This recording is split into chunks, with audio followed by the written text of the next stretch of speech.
Right. కొన్ని పరిస్థితులు మన జీవితాల్లో వస్తాయి. అవి ఎలాంటి పరిస్థితులు తెలుసా?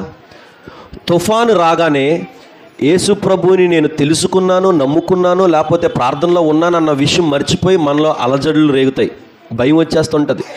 దేవుని నమ్ముకున్న ప్రజలు చాలామంది భయపడిపోతుంటారు. యేసు ప్రభుని నమ్ముకున్న వారే భయపడిపోతుంటారు. ఒక చిన్న సంఘటన జరిగితే చాలు మనకు భయం వచ్చేస్తుంటుంది, వణుకు వచ్చేస్తాం, చిన్న బలహీనత వస్తే చాలు భయపడిపోతూ ఉంటాం.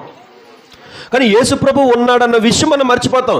అక్కడ శిష్యులు కూడా యేసు ప్రభు నా పడవలోనే ఉన్నాడన్న విషయం మర్చిపోయి, ప్రభువా నువ్వు ఎలా పడుకోగలుగుతున్నావు, నీకు ఎలా నిద్ర పడుతుంది, ఇంత తుఫాను వచ్చేస్తుంది, నేను నశించిపోతాను ప్రభువా, నువ్వు ఎలా పడుకో, నీకు ఎలా నిద్ర పడుతుంది అంటే, దేవుడు నీ దగ్గర ఉంటే నీ ఎదుట తుఫాను కాదు కదా. ఒక మాట ఉంటుంది బైబిల్లో, చెప్పండి, నీకు వ్యతిరేకంగా రూపింపబడిన ఏ ఆయుధము అంటే అర్థం ఏంటంటే, నీకు వ్యతిరేకంగా అంటే అక్కడ మనకు వ్యతిరేకంగా అని కాదు, దేవునికి వ్యతిరేకంగా రూపింపబడిన ఏ ఆయుధము కూడా వర్ధిల్లదు. స్తోత్రం చెప్పండి.